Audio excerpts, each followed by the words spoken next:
Hello everyone, my name is Mike and this is Matrix to Paradise. The last time I talked to everyone here was when I was in Utah and I was at the Crete terminal. I had to go back there after I attempted to unload at the Costco distribution center there, but their people had all gone home for the day because I had gotten there late after somebody walking over here after having the windshield wiper incident happen. So this guy's just weird looking. Anyway, so the windshield wiper incident happened. I had to go back. I showed up like 5 hours late for my live unload, but they had all gone home. So the customer service representative at our company talked to them and they rescheduled it for the next day, and I delivered it the next day.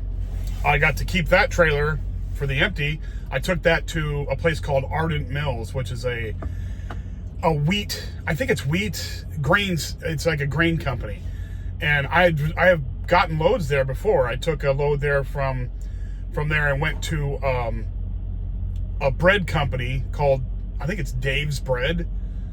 I think there's a video that I made about that, and they gave me a loaf of bread. It was awesome bread. I made sandwiches with it. But anyway, it was like gourmet bread. It was really good bread. I mean, it was awesome bread. Anyway, I took a load of, I think it's wheat flour I have in the back. And I'm taking that to what the heck is it? I can tell you right now. Taking it to Trader Joe's. Now, I'm not sure if it's wheat flour, whatever it is, but it's going to a Trader Joe's warehouse in Stockton, California. And I'm here in Lodi, California, which is right down the road from Stockton, and stopped at the Loves here overnight, and I have a live unload tomorrow at 10 o'clock in the morning. So this works out too, because my fueling place where they scheduled me to fuel is right across the street. And I'm like, wow, that means I don't have to drive anywhere to go get fuel. It's just right across the street at the Flying J next door. And I'm over here at the Loves. And then tomorrow morning I'll just wake up, go over there, get fuel real quick, and then head down to Stockton, get unloaded. And then I head to, what's my next one? My next one is in Modesto, which is right down the road from Stockton. And I'm heading out to Tolleson, Arizona, which is just a satellite city of, connected pretty much in the Phoenix metro area. It's hard to tell the difference between being in Phoenix and in Tolleson or in Goodyear or Glendale, Scottsdale. They all are like sandwiched together. They're all right there. It's like going to LA, or you could be in Orange County and it's still the same city. It seems like it just never ends. Well, same thing with Phoenix. It's a pretty big city now, and Tolleson's just another splot in there in the middle of the big metro area. Anyway, so I'm going to drop this off in Stockton tomorrow, go to Modesto, pick up a load there. Let's see. I'm picking up Del Monte Foods in Modesto. So Del Monte Foods, that must be like canned green beans or something. It's the only thing I can think of, like Del Monte vegetables, probably canning. It's probably a canning place. I don't know if I've probably been there before. It's, I've been to so many different distribution centers in the whole country. Sometimes you end up going to the same places like 100 different times. Other places you only hit like once or twice a year, or maybe 3 times a year, 4 times a year. And it's just so weird like that, because I'll pull into some place and I'll think, this looks familiar. And then when I get in there, oh yeah, that's right, I picked up a load here. Where I took the load, who knows? After a while, it's just, you don't know where you've been. You don't know. You recognize the place, and sometimes I've watched a couple of old videos of mine, and I'm totally lost where I'm at until I say it in the video. I have no clue. Even if I show the place, turn the camera around. But anyway, so going from Del Monte Foods, probably going to be some kind of canned food of some sort, canned vegetables or something, because we are in the Central Valley here and they do grow a lot of stuff here. And then we're going to take this to Fred Meyer warehouse, Kroger, I guess they're all the same company, in Tolleson, Arizona, and drop it off at their warehouse there. That's the load right there. Now, they don't have me set up for a load after that, but I'm sure tomorrow after I drop this load and I pick up the next one, she will be scrambling to find me a load out of the Phoenix area somewhere to go someplace, which will be pretty cool. And hopefully she gets me a 1,000-mile load, because I'll still have 2 days left to deliver a load, and hopefully it's as much as possible, because then my next paycheck after that will be really good, and I'll be giddy happy, crazy happy. Anyhow, so driving in California, I've stated this many times, I don't like driving in California. It was better today because it was a Sunday. And now Sunday traffic in California is worse than most places, except with the exceptions of like the East Coast cities, you know, the Washington, D.C. to Boston corridor. Those are a pain in the ass no matter what day it is. Except for maybe New Year's Day or Christmas Day. Those are about the only days that you're not going to find massive traffic there, and even those days it's bad enough. But except for like Atlanta and Dallas and Houston, California is like a normal day in most of every other city in the country, except for those ones I just mentioned. So driving down through the Donner Pass wasn't too bad. There wasn't too much traffic coming that way, thankfully. And like I say, it's Sunday, so I was able to travel through there pretty quickly. Plus, there was no weather. It was a sunny day out, and it was probably, 75 degrees up through there. So I was really happy about that. Don't have to worry about weather coming through there, because that is a pain in the neck when there's weather. And California is just, like I said, California hates truckers. And people say, well, why do you say it? Well, because they constantly mess with truckers all the time. You can only drive 55 miles per hour. They have constant regulations stuff going on the road with signs like you can only be in the right, you can only be in the right-hand lane for most of the time. Now, from now on, because I got pulled over one time, I was driving in the middle lane. There was 3 lanes on the eastbound Interstate 80 going towards the pass. I was just out of Sacramento going towards the pass. And I was driving in the middle lane. There was hardly anybody on the road right there. And I got pulled over, and he's like, you were driving in, you're supposed to be on the right-hand lane. I said, I didn't see the sign anywhere. From now on, I'm driving in the right-hand lane in California. I don't want any problems with them. And before you drive into California, you have to make sure your tandems on the back, the wheels, the axles in the back are at a certain point on the trailer.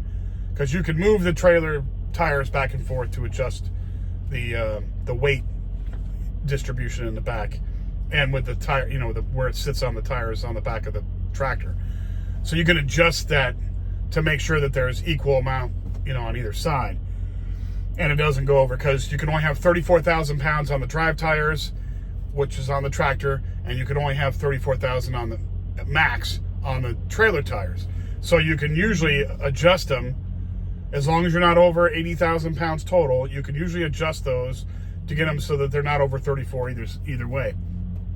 But California, they want the trailer tires, the trailer axles on one spot, 40, I think it's 40 feet from the front of the tractor. And there's an arrow on every single trailer in the whole world just for California. So you have to be at 40, you have to be on that arrow in the middle of the back axle, right? So regardless of the weight in the trailer, if you're overweight, you're going to get busted.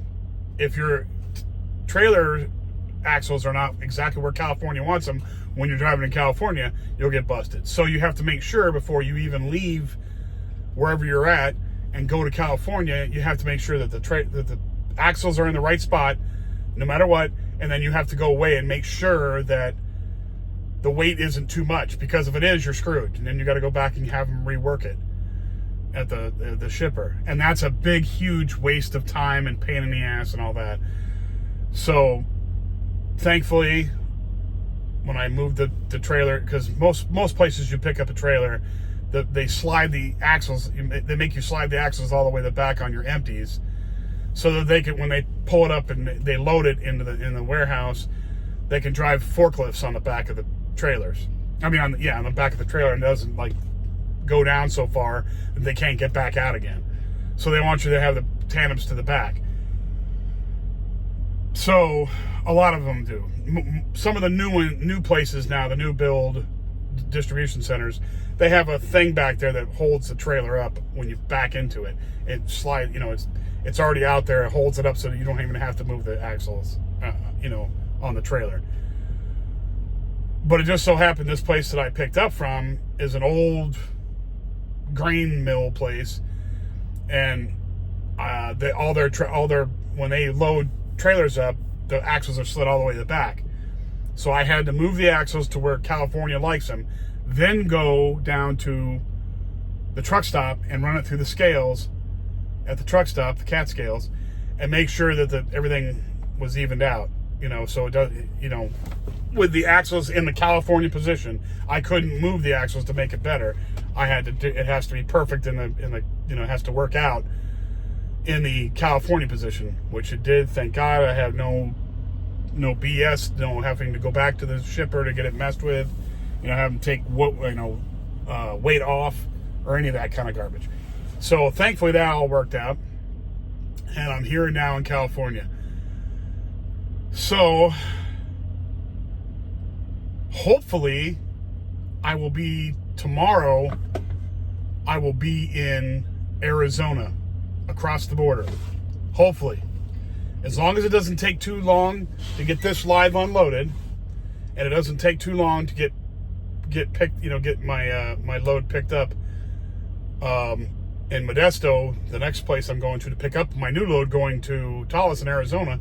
Hopefully it doesn't take too long to get that, because shippers, for some reason, like I've said this a million times, for some reason shippers and receivers, places that you're taking it to, the consignee, make it so difficult on drivers and waste so much of our time. I don't understand why they do that. They should make it so perfectly streamlined that you can run in there and run out and get everything done quickly, because it saves them money. The more efficient something runs, the better off it is. The more money they're going to make.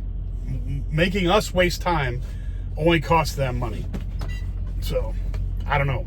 If it was me and I was dictator, some heads would roll on that. Trust me. Anyhow, I was thinking about this on the way down here, and I was thinking about habits. And because we're all, not all of us are on our way to a goal or have,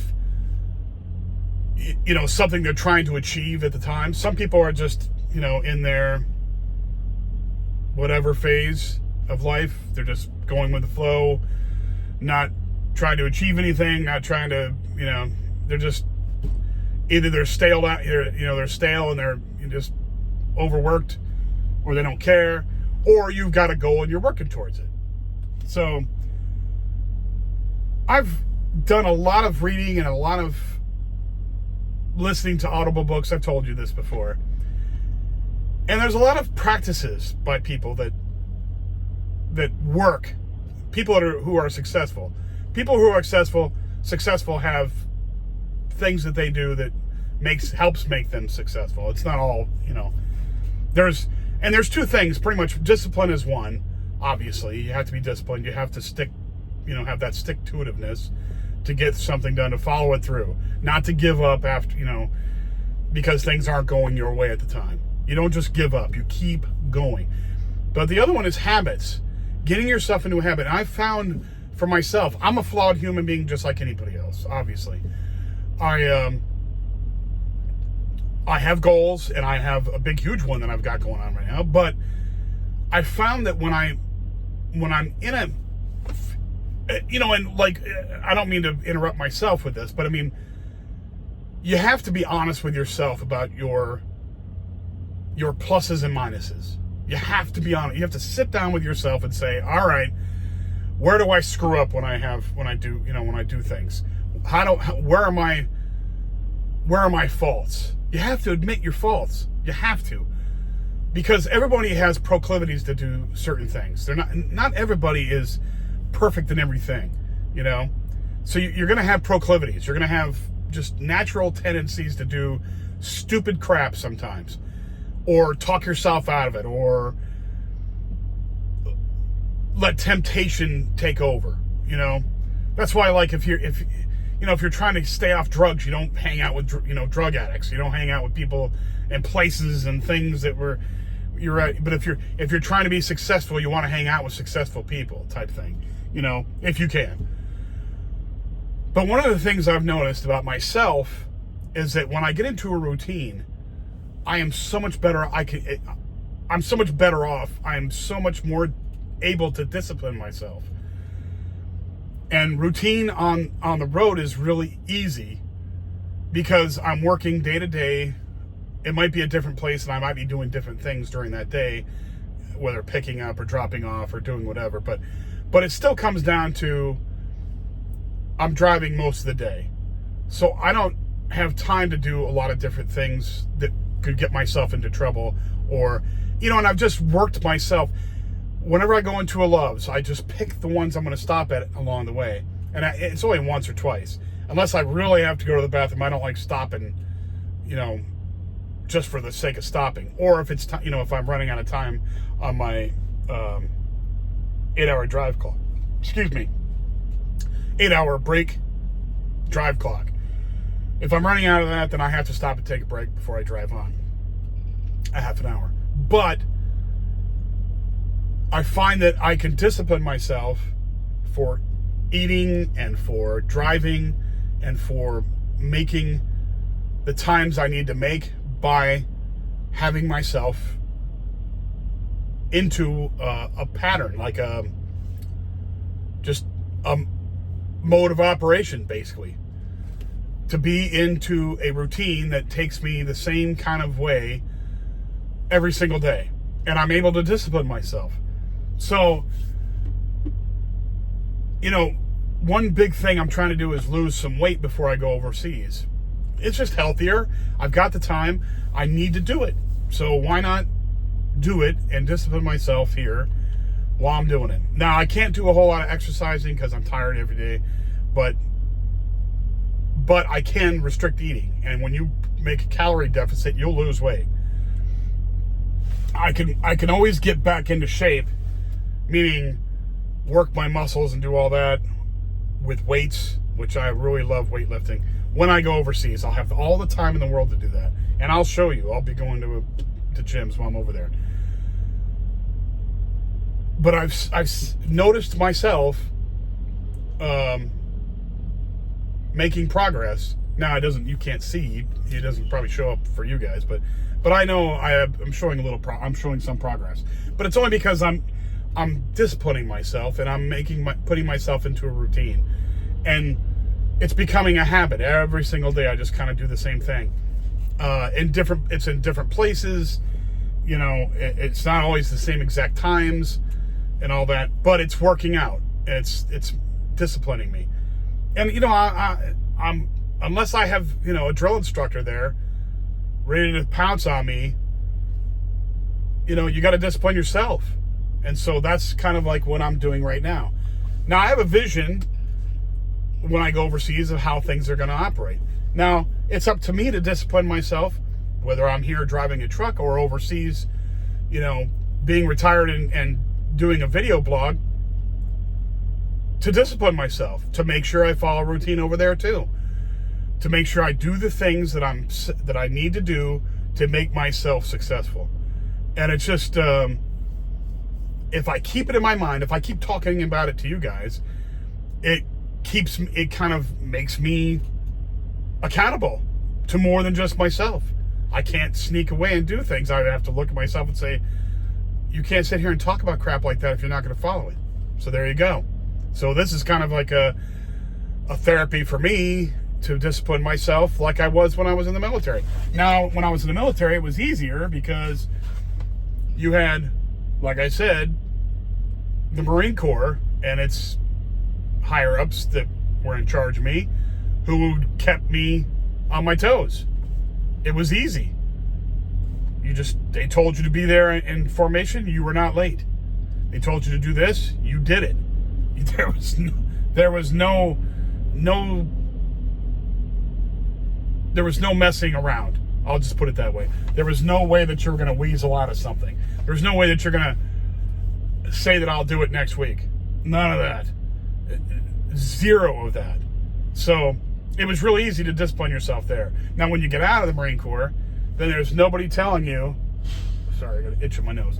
There's nobody telling you what to do. So then you got to discipline yourself. But knowing what it takes to do what you have to do, you can discipline yourself. You can. You just got to do it. Do it and set up habits and routines that help you along with your goals. Anyhow, that was what I was thinking about yesterday driving down here.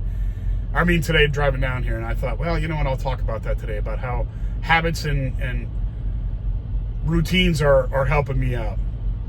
It's also helped me out in my quest to save money too, because the longer I'm out here on the road and less time spending off duty, the more money I make it. So it's all building. There's I've got one path going, trying to get to a certain amount of money, and I have time going to a certain place, and I want those things to meet as soon as possible. The time that I want to leave. So in order to do that, I have to work as much as I possibly can and enjoy the ride while I'm doing it. Enjoy what I'm doing and set myself up for success for later on. That's the productivity. That's the conditioning that I'm using to make myself successful overseas. I'm enjoying what I'm doing right now, getting things accomplished for when I do go overseas. So it's all changing my entire life, and it's wonderful. Anyway, that's all I got to blab to you about today. That's all. I'll talk your ear off if you let me. But I appreciate anybody who watches my videos. It really helps out. If you like the video, please hit the like button. If you would subscribe, it would make me very, very, very happy. It helps with the algorithm to spread to more people that might like this content.